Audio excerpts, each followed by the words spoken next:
Olá, eu sou Rosângela Espinossi e esse é o podcast do médico psiquiatra Ciro Massi. Hoje nós vamos falar de um assunto muito pertinente nos dias atuais, a síndrome de burnout. Ciro, a busca pelo termo aumentou 122% durante a pandemia. Fale um pouquinho sobre isso. Por que esse aumento tão grande assim? Pois é, burnout, né? Onde vem essa palavra? Burn do inglês queimado, né? E o burnout significa chamuscado. É mais ou menos como se você riscasse um fósforo e ficasse aquela coisa toda queimada, assim, né? E é isso que o burnout ocasiona, né? Uma exaustão total. É o contrário do estresse. O estresse, você descansa no final de semana, você vai jogar uma bola, você toma um banho na praia, dá uma caminhada e está novo. Recarregou a bateria.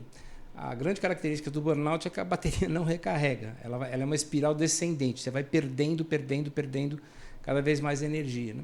Ela foi descrita em 1960, década de 1960, mais ou menos, primeiro em profissionais de saúde, né? Foi um pessoal que trabalhava com trabalhadores de saúde mental nos Estados Unidos, e ele percebeu nele mesmo, o psicoterapeuta, ele percebeu nele mesmo que ele estava ficando muito cansado, muito irritado, muito intolerante com as pessoas, que a motivação dele para o trabalho, aquilo que ele sempre amou fazer na vida, estava indo para o beleléu, ele já não tinha mais aquele prazer, aquela coisa, né, aquela garra de trabalhar. Fez mais algumas coisas, mas esses são os principais quadros. E aí o que ele percebeu é que não era só com ele. Quando ele começou a pesquisar, ele percebeu que isso acontecia com mais pessoas. Pesquisadores fizeram novas descobertas, categorizaram melhor o burnout e os sintomas. Mas, basicamente, o burnout, a característica dele é uma fadiga extrema, que não melhora com repouso. Então, o indivíduo fala, será que eu tenho burnout? A primeira pergunta que eu faço, só quando você dorme, você tem uma noite de sono bacana, ou tira um final de semana legal, você está zero bala depois, você está novo em folha? Não. A resposta de quem tem burnout é não, eu continuo cansado, né? É muito comum, olha, eu tirei umas férias, tirei 10 dias, fui para a praia, enfim, e não consegui descansar.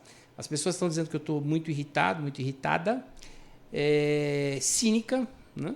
E assim, a minha produtividade foi abaixo de zero. Então, requer muito mais esforço eu fazer as coisas que antes exigiam menos esforço. E isso aconteceu na pandemia mesmo.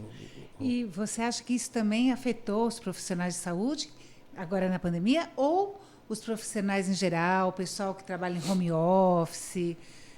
Eu já escutei muita gente reclamando que home office é trabalho porque você tem que trabalhar, cozinhar, cuidar dos filhos também, homem, mulher, todo mundo, né? Você acha que isso também ou tem algumas profissões que pioraram ainda ou sentiram mais a síndrome agora durante a pandemia? Então, inicialmente a síndrome foi descrita com profissionais, com gente que cuida de gente. Então, primeiro era médico, enfermagem, psicoterapeutas, psicólogos, professores, enfermagem. Depois começou a expandir, começou a se perceber que o burnout não é privilégio desses profissionais, não, que outros profissionais também podem ter. E com o confinamento, com a mudança abrupta, não deu tempo de ninguém se preparar para absolutamente nada, né? Ocasionou. Então, as pessoas estão procurando mais burnout porque ele está mais presente mesmo, né? Ele está mais... É interessante conhecer, a gente vai falar disso, conhecer quais são os sinais, os sinais e sintomas, os alarmes, o que pode estar acontecendo. E quais são? Para procurar ajuda. Quais são? Assim, a pessoa não dorme, está cansado o tempo todo, acha que é só um estresse, assim, uma coisa que vai passar, mas não é. Explica para a gente como a pessoa pode identificar que tem essa síndrome. E aí é legal, é bem oportuna a pergunta, porque é diferente do homem para a mulher, né? Na mulher, a síndrome, o primeiro sintoma que aparece na mulher é um cansaço extremo, né? Então ela fala, eu não estou conseguindo fazer nada, estou um bagulho, né? Um bagaço. E no homem é a irritabilidade, e a irritação é o cinismo, esse é o primeiro sintoma. Depois os dois se encontram, né? Eles vão desenvolver todo o quadro. Primeiro um, depois o outro. Tanto homem quanto mulher. Isso, depois eles se encontram, os dois vão desenvolver o quadro completo, né? Então, assim, a grande característica é essa, não melhora com repouso, porque, na verdade, o organismo ele não está precisando de repouso. Na verdade, o cérebro ele erra. Ele tem um errozinho que ele comete, que é o seguinte: normalmente, quando você descansa, quando você dorme, a energia do corpo, quer dizer, o grau de relaxamento, o grau de restauração é percebido pelo cérebro, e o cérebro fala, tá bom, agora manda bala, continua a tua vida. Então, se você tiver uma escala, como se fosse um termômetro, só que não mede temperatura, mas mede cansaço, o cérebro ele começa a errar. E ele acha que, mesmo você descansado, você ainda está muito cansado. Né? Então, ele começa a exigir mais e mais descanso, só que ele vai... É como se ele subisse a escala, mesmo que você... Você pode descansar o que você quiser, que você não vai conseguir atingir a necessidade. Né? Essa é uma armadilha que o cérebro traz nessas situações. E quais as consequências disso para homem ou para mulher? O que pode acarretar isso? Fisicamente, mentalmente, né? A primeira, assim, normalmente o burnout acomete pessoas que são muito ativas e muito conscienciosas. São pessoas muito responsáveis, né? Porque a pessoa que não está nem aí não vai ter burnout. Né? Quanto mais aplicado for o trabalhador, pior. Essa é uma armadilha interessante, né? Quanto mais aplicado, quanto mais consciencioso for, mais fácil ter a síndrome do burnout. Então, o indivíduo ele gosta do trabalho, ele se realiza através do trabalho e trabalha muito.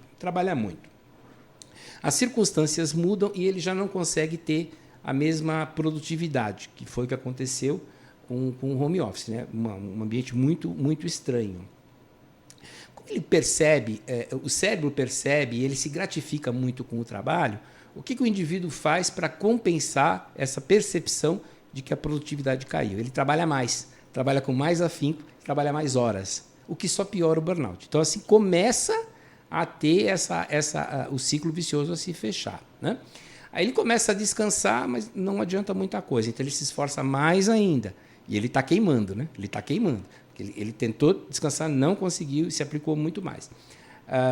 Aí o cérebro começa a tomar certas atitudes, certas reações o cérebro adota para tentar evitar esse quadro, que ele começa a perceber que a coisa está queimando. Né?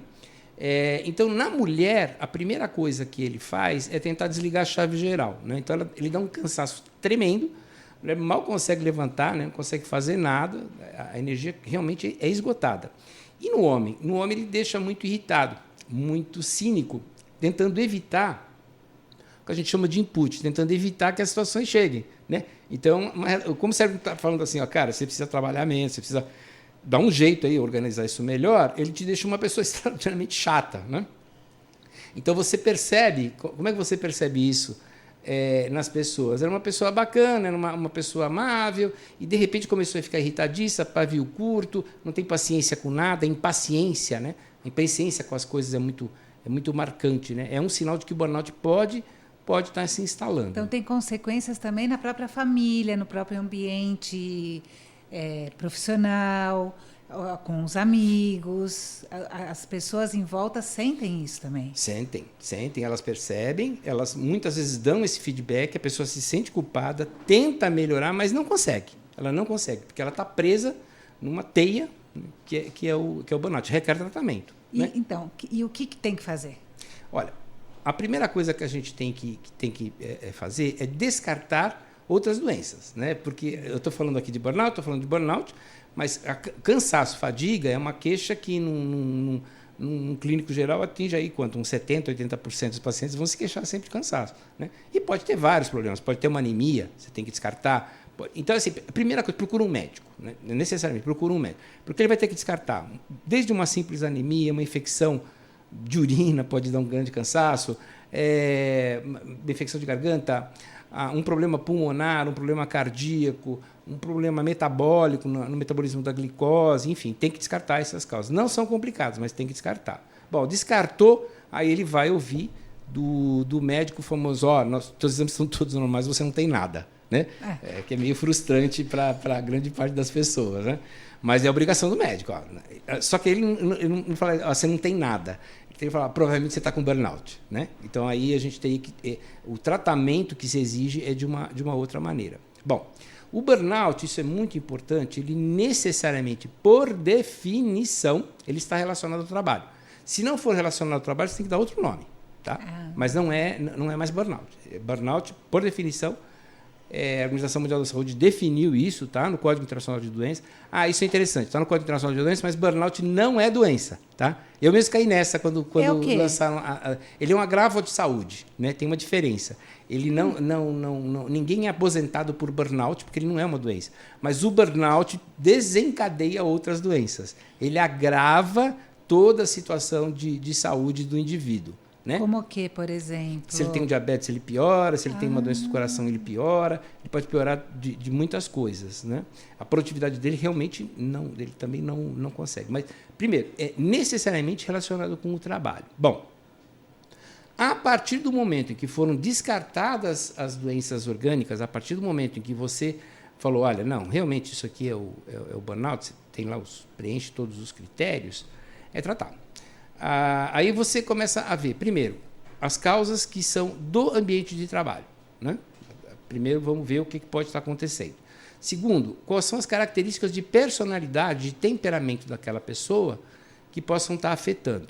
Terceiro, o grau de comprometimento funcional, não é anatômico, não existe lesão, não tem nada quebrado, mas a função do organismo está comprometida. Tem uma grande função do organismo, que é a garantia do nosso equilíbrio. Né? Você corta um dedo, ele cicatriza, você vai na boa. Né?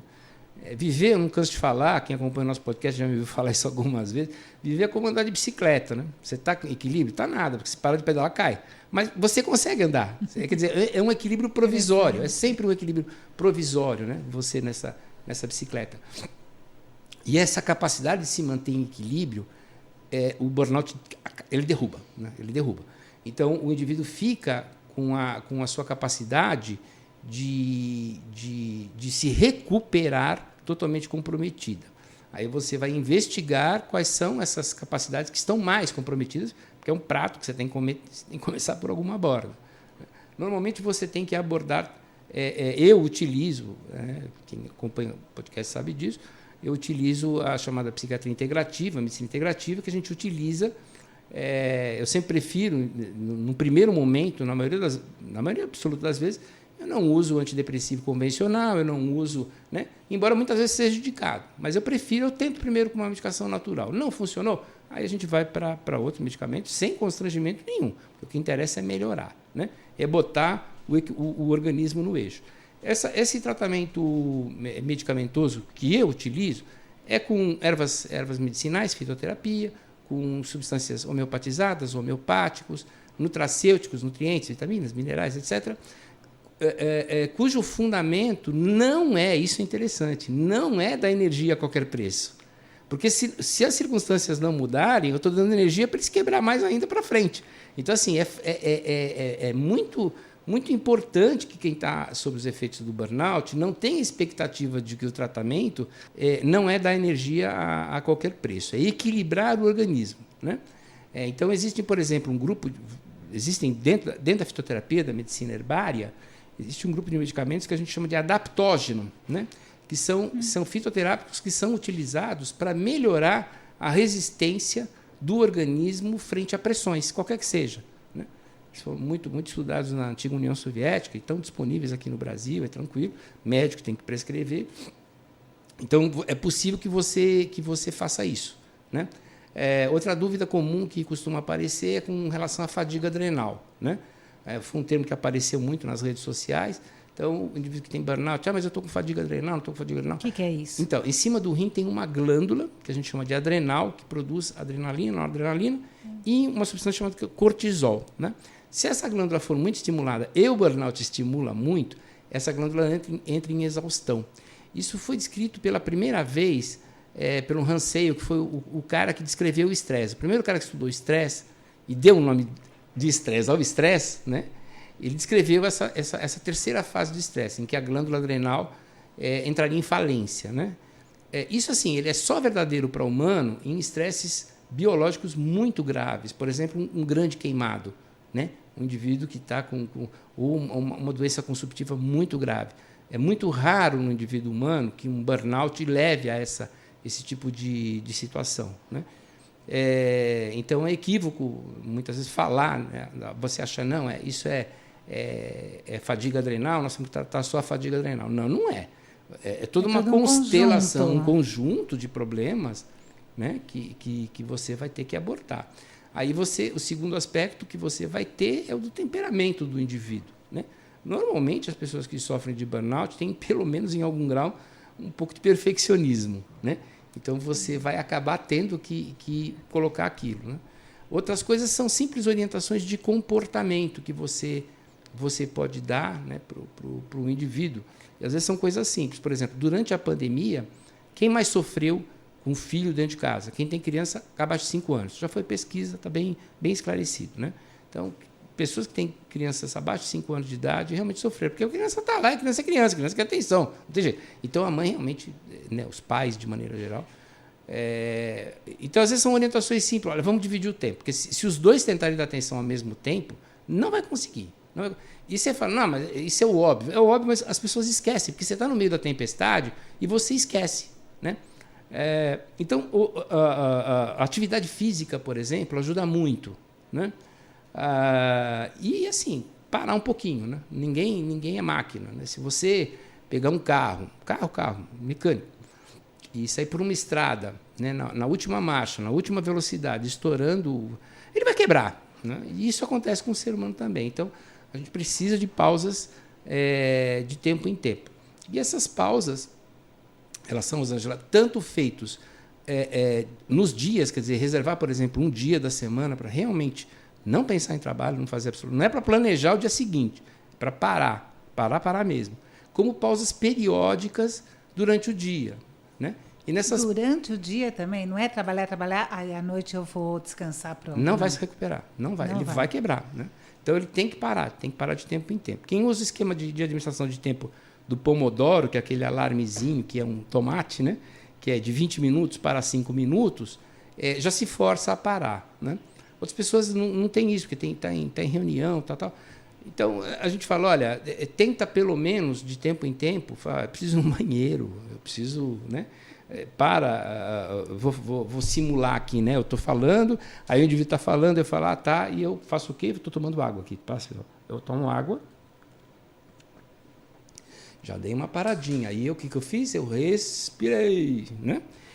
Outra coisa que a gente tem que evitar, de qualquer maneira, é o jejum prolongado. Essas dietas aí que estão fazendo de jejum, de permanecer muito tempo, porque assim, o cérebro ele não tem reservas de glicose, né? O cérebro ele tem mais ou menos 3 a 5% da nossa massa corporal, mas consome 20% da nossa energia. 20%. 3% do corpo consome 20% da energia, sem reserva alguma. Então, assim, se você ficar muito tempo sem comer, o cérebro, coitadinho, ele está sobrecarregado. Queima, né? Vai queimar. Né? Mas, enfim, o recado aqui, para a gente finalizando da minha parte, seria esse. Se você se identificou com esses sintomas de grande cansaço, que não se recupera, com as medidas habituais de repouso, né, de sono, você percebeu que está mudando o teu temperamento, está mais irritadiço, que está, né, muitas vezes eu recebo muitos pacientes assim, né, se sentem muito culpados que eu estou descontando que não tem nada com isso, estou descontando a minha irritabilidade em cima das crianças, em cima de outras pessoas que não tem nada com isso. Quer dizer, percebeu isso? Olha, é para procurar ajuda, né? Burnout tem tratamento. Quanto mais tempo ele levou para se instalar, mais tempo ele vai levar para sair. Não existe milagre, né? Mas a gente tem tratamento. E eu posso dizer isso de boca cheia, porque eu, como N outros médicos, já tive alguns episódios de burnout. Então, assim, você aprende a gerenciar médico. É muito, muito raro você encontrar um médico que não tenha burnout, né? Em pelo menos alguns períodos da sua vida, né?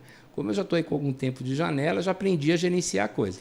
Mas é isso, pessoal. Percebeu que está com esses sinais incipientes de burnout, descarta as patologias físicas. Quando o médico fala assim, ó, todos os exames estão normais, você não tem nada, esse nada pode significar burnout e precisar de tratamento especializado. O que a gente leva de mensagem disso é: não deixe o cérebro queimar, né, Ciro? É isso aí. Então, por hoje é isso, pessoal. Espero que vocês tenham gostado. Se tiver dúvidas, sugestões, entre nas nossas redes sociais e até o próximo episódio.